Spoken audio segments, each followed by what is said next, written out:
Dear listener, if I haven't pissed you off yet, there's still time. Keep reading. Found my calling in life. Feeding squirrels in the park. My old pizza crust. Recently had a German frozen pizza.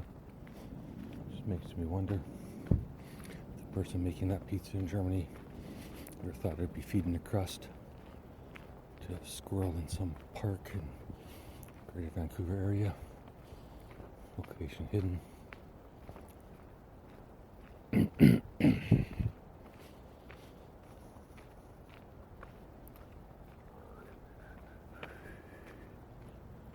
On today's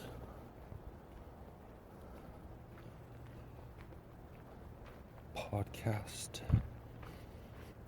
walk and talk, walk and shock, half hour of bullshit.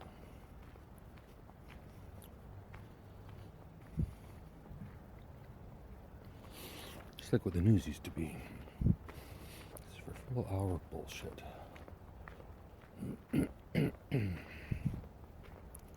But I'm not here to take on the news. Joe Rogan's already destroyed mainstream news. I'm here.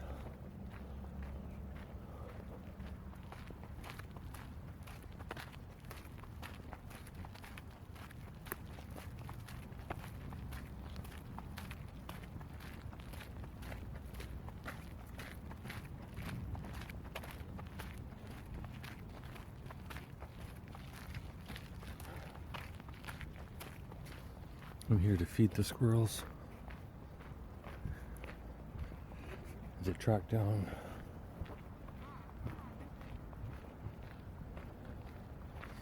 any woman from Japan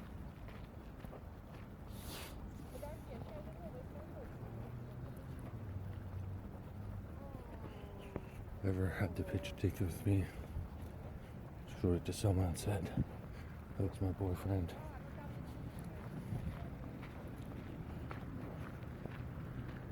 I want $5 from every one of those people.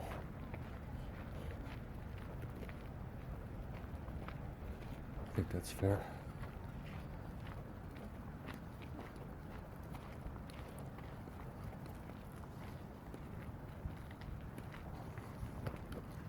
I should have just charged them $1 back in the day. It would have been like $1,000 in my pocket. Yeah, that's how popular I was.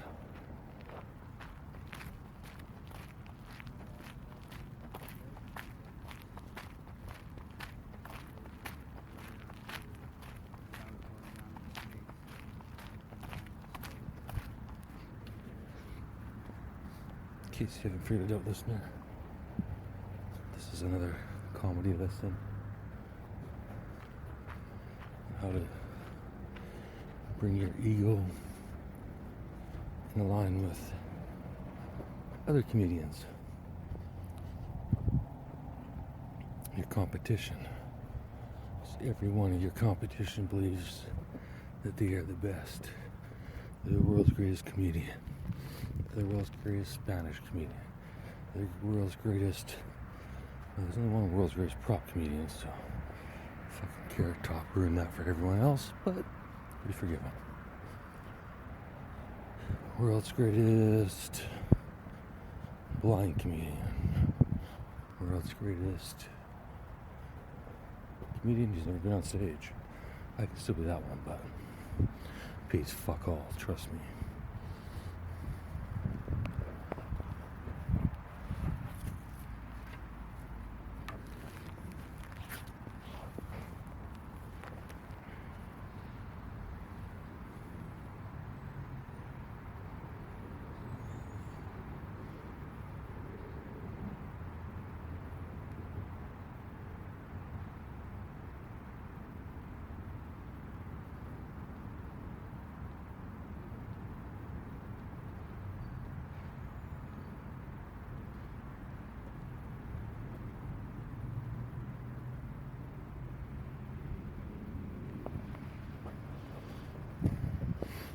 There's gotta be more I can milk out of that one event.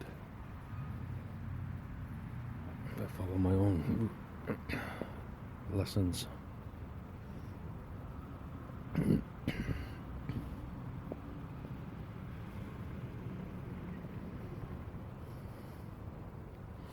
Funny thing is, I can't really remember what any of them were.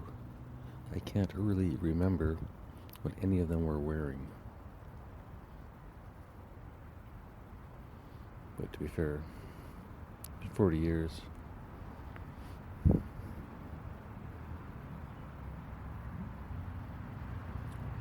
Anyways, back to today's episode.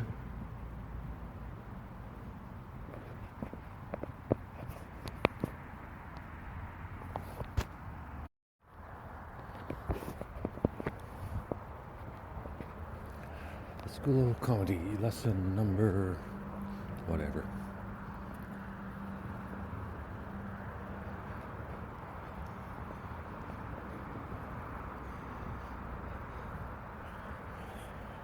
I found a day in the life of Dave. I found a camera snap holder with a tripod mount on it. Which I could use for my phone if I had a tripod.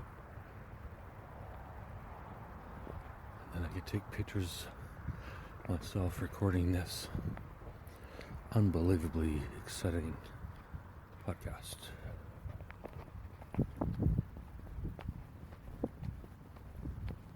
Although, to be fair,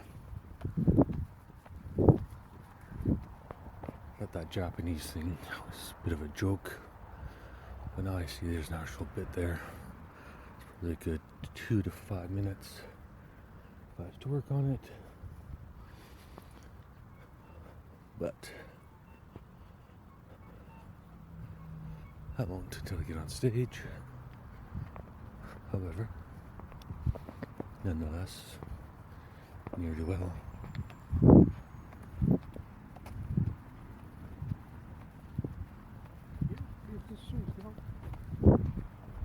I said before in lesson number probably 2 or 3, write it down, motherfucker. Don't forget it. Who knows? You'll find it funny. Maybe one day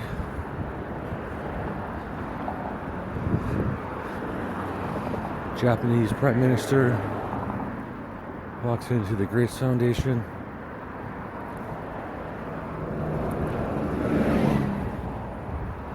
thanks us for ending homelessness in Japan, even though there's really only 10 guys, but whatever. Still counts. Japan's technically homelessness free. Actually, it'd be interesting to see their rates. But this is now a movie idea, so.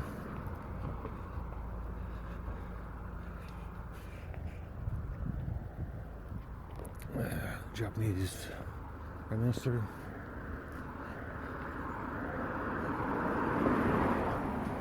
See, I forgot where I was going with this, but doesn't matter.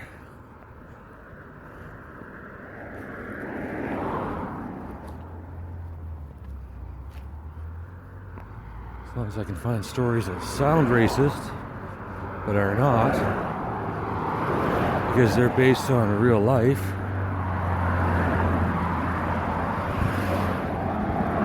Then it's okay.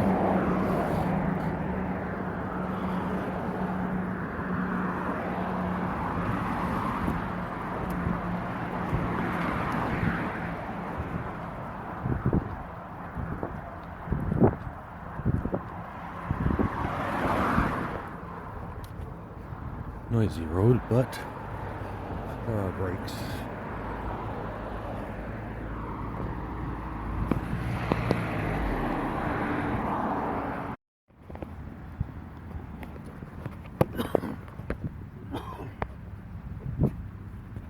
Actually, listener, reader, podcast book buyer, whatever, been lying to you all along.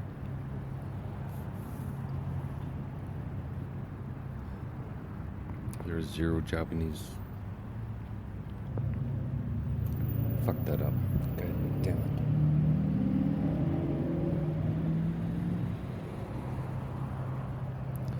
Pulled the William Montgomery there. Got ahead of my line.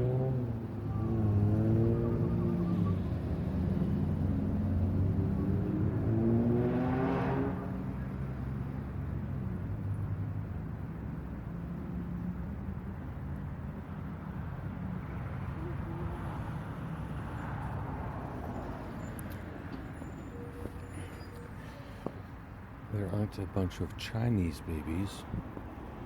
They're all Japanese babies. Because I live in the most Japanese neighborhood in Vancouver.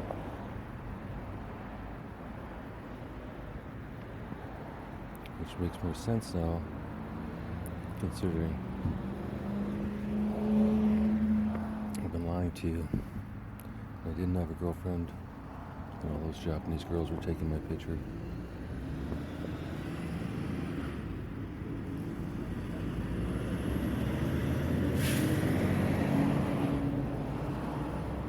Seduced them all. Had unprotected sex with them. Gave them a fake name, fake address. Never heard from them again because, of course, they went back to Japan. Perfect scenario for me.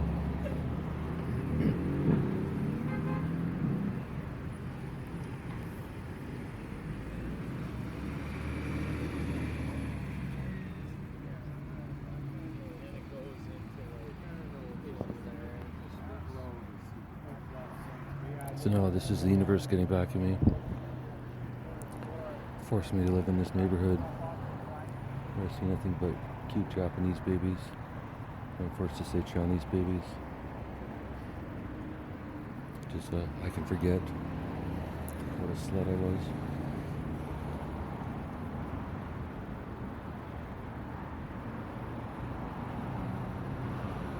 Anyway. It's a bit of a noisy spot to record, but I don't really give a fuck today. It's the 14th of October.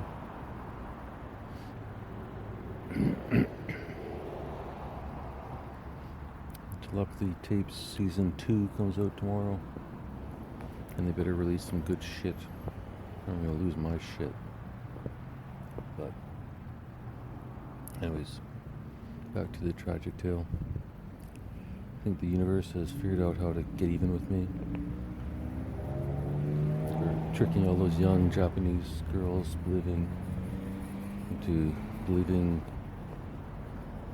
that I would write to them.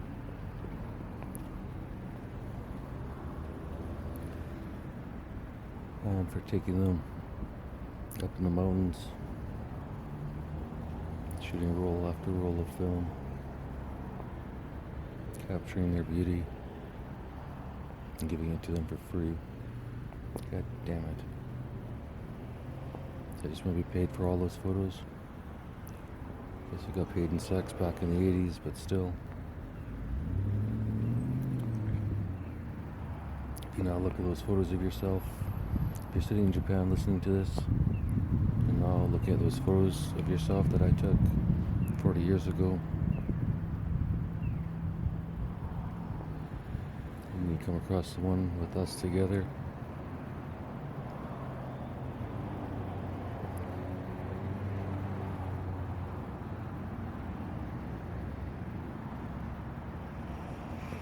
All I'm saying is come up with a number you can afford. And then once a month or once a year, donate that money to the Grace Foundation to end homelessness.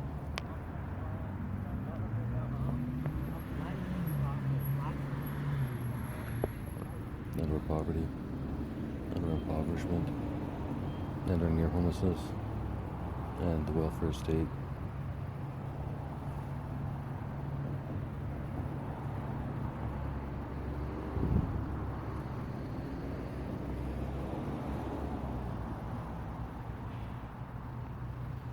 If you think about it, universal basic income also eliminates disability in a way. especially if it provides people who are currently on disability with a little extra money. That's all they really need. Get them a better scooter, better wheelchair, better hearing aids, better glasses, better friends, better house, better city.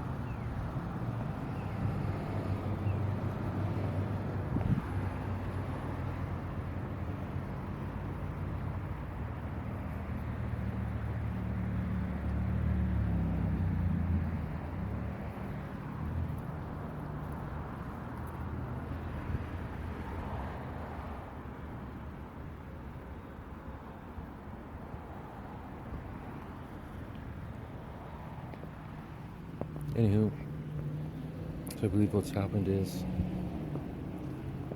I accidentally impregnated 1 to 20, maybe 200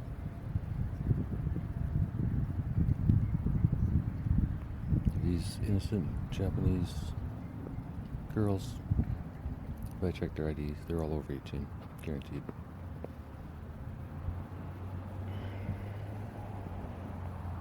Of course, I was checking their ID while stealing money from their wallet, but I'm not saying I was perfect back then.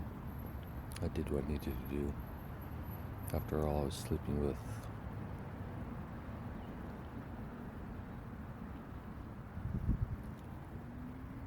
Japanese women for film money and some sort of photography whore.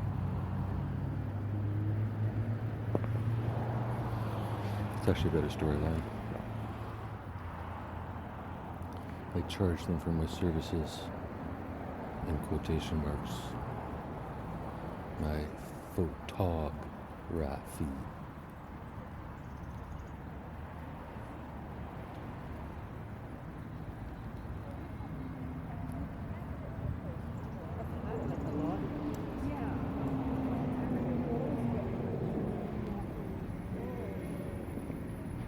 I just realized how slimy photographers probably were back then, especially. So I guarantee I never did this, but if I was writing a character who was a slimy photographer in the late 80s, picking up Japanese tourists who can barely speak English,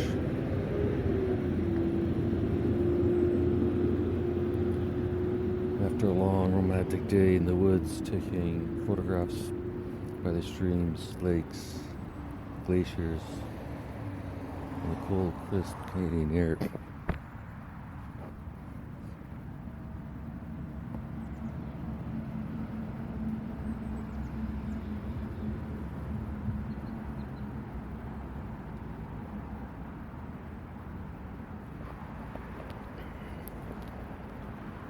I bring her back to my shared room. Tell my roommate to get lost.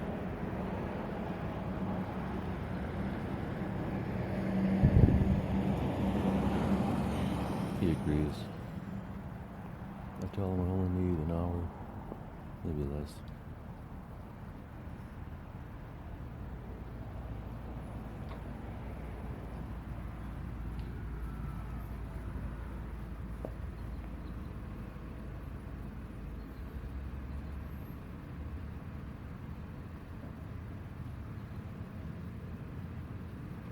Alright, day in the life of Dave. Snoopy neighbor report.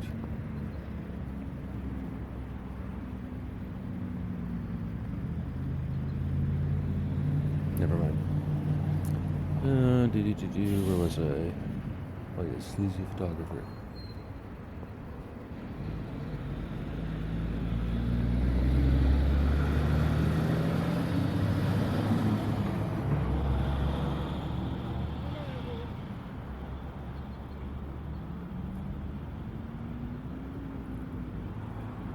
Bring it back to the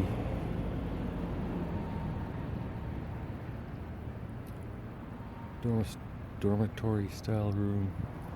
Kick out the roommate. Have my way with her. And accidentally knock over a photo album.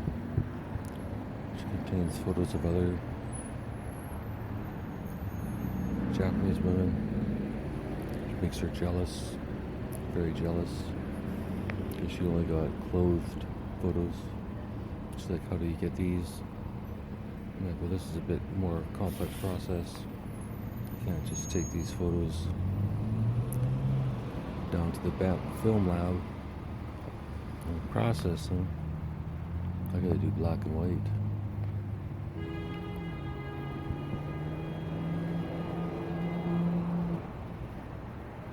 That I can process myself in a little bag, a little cup full of chemicals.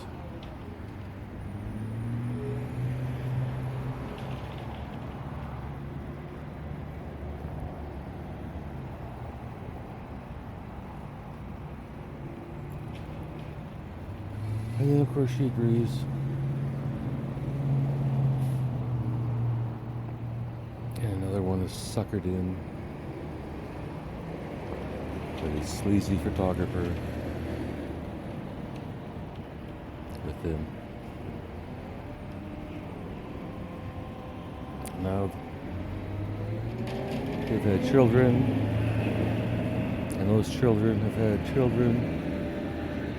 And those are the kids at the park that I call cute Chinese babies. They're probably my cute grandkids and I don't even know it. The universe is just laughing at me, saying, David, do you really think this qualifies as a movie idea? Or it's just some stupid tangent by some lonely man on a park bench. He's probably drunk, or high, or both, or neither, or whacked out on nicotine, or carotene, or niacin, or vitamin C, or chips.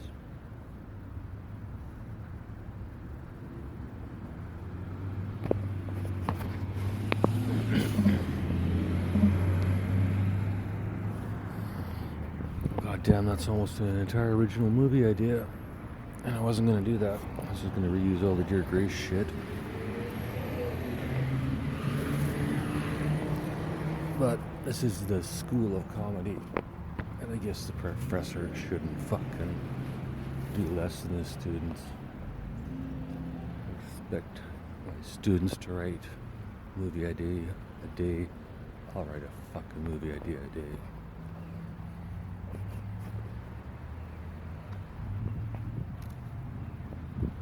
School of Comedy, only $5 a month.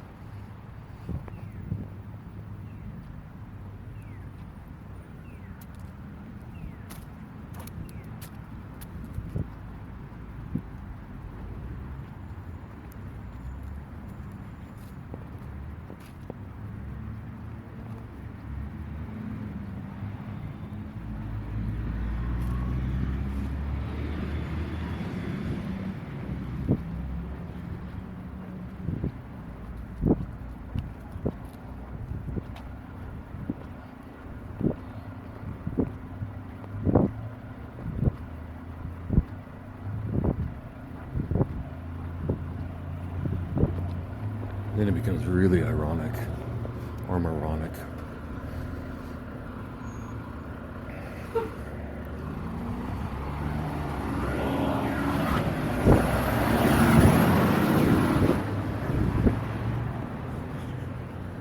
When David and the woman of his dreams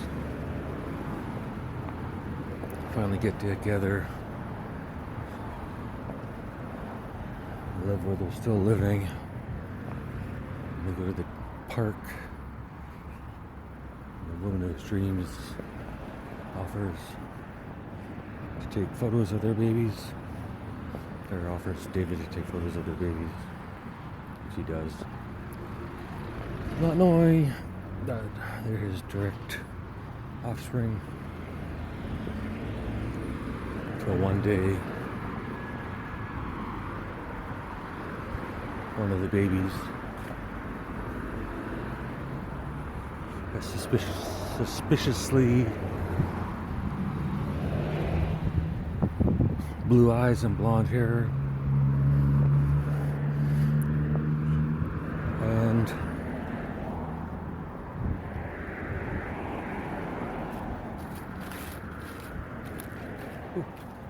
and the grandmother's at the park with the baby and the baby's mother. 3 generations.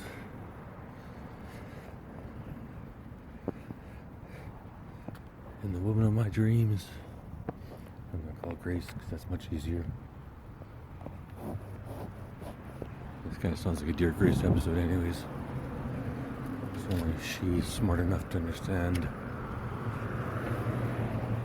where I'm heading with this. Maybe a few other people too, but I doubt it. Because I don't know where I'm heading with it, so fuck you. Anyone thinks they know where I'm heading with this, please email me at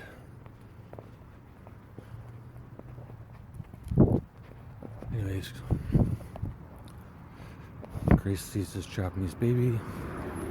It's got blonde hair and blue eyes. She looks up at the mother who has dark hair but blue eyes. And then the grandmother, who is just traditional Japanese.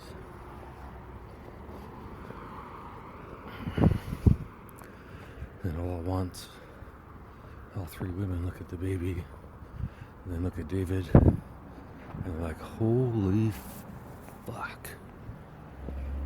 That son of a bitch knocked up my grandma in the 80s. I guess the baby wouldn't say that.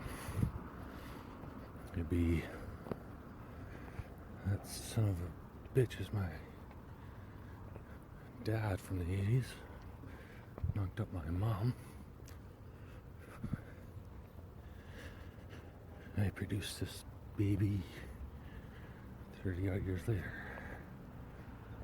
35, whatever. Again, math is not my strong suit. Generally, I go with hearts or spades.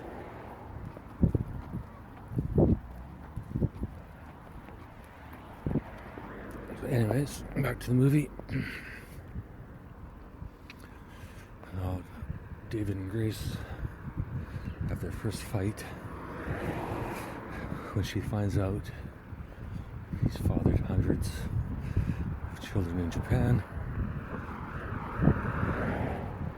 and he still hasn't even knocked her up.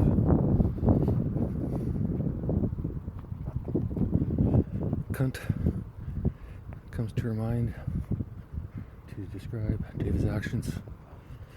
Then she realizes he's just a young man in a tough situation, making money and creating a photography portfolio of Japanese women the only way he knew how.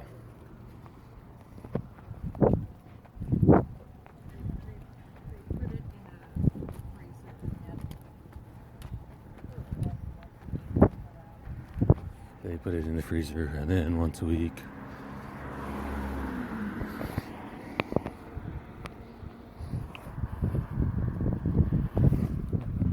Minutes. I'm going to go until I get to the train station, because I'm sure there's some more nuggets of wisdom in this story about aged Japanese women masturbating.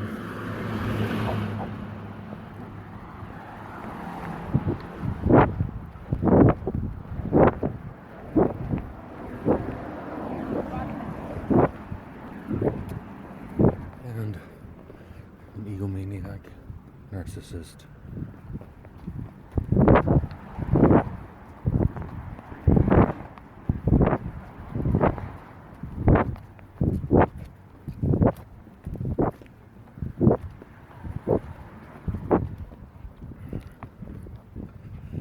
Finding a way to tell an embarrassing story about that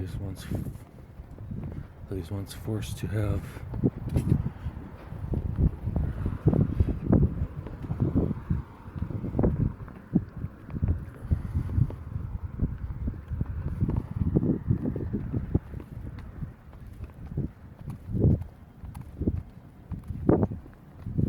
Of course, in the movie,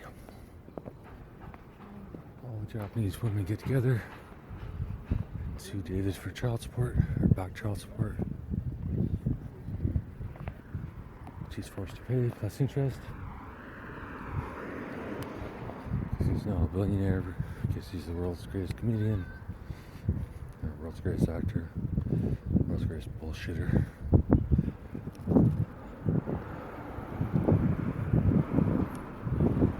He loses his fortune. And all his Japanese kids hate him.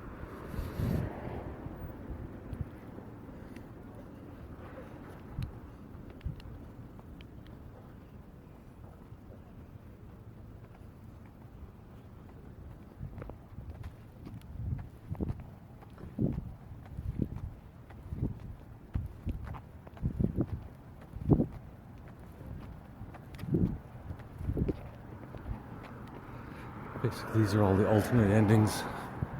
Most of them are going to suck. But they required effort in writing a movie. Just in case your original idea, which you think is probably brilliant,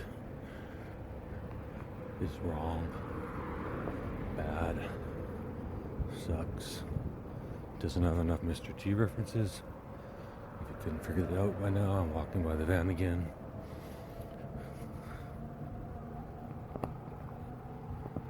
And since I've actually taken pictures of it before, I'll take a picture today and ask AI what's different. It'll say, tires, motherfucker, tires.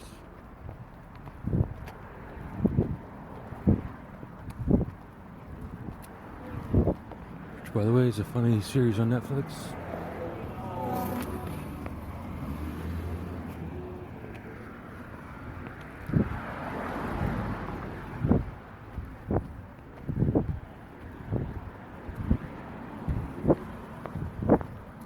And recording David J.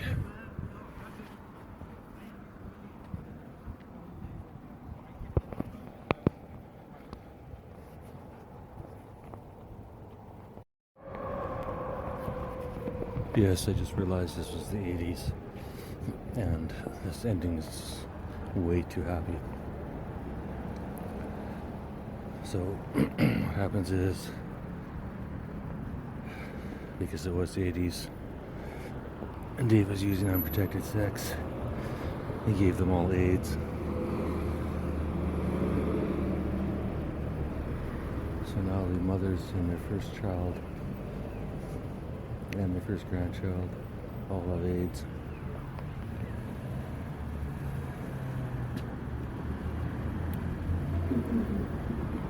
While it's been under control for some time in most parts of the world, for some reason, the version that Dave gave all these families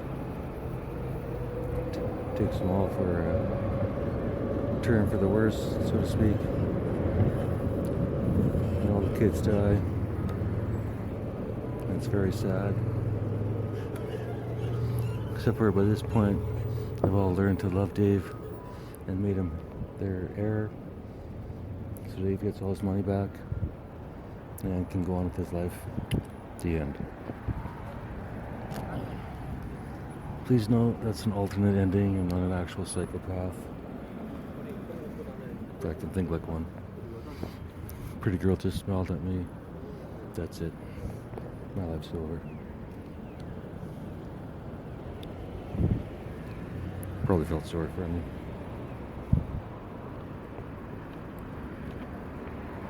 I feel sorry for myself when I look in the mirror. Ha ha ha. Ba-dum bum. School of Comedy, lesson over.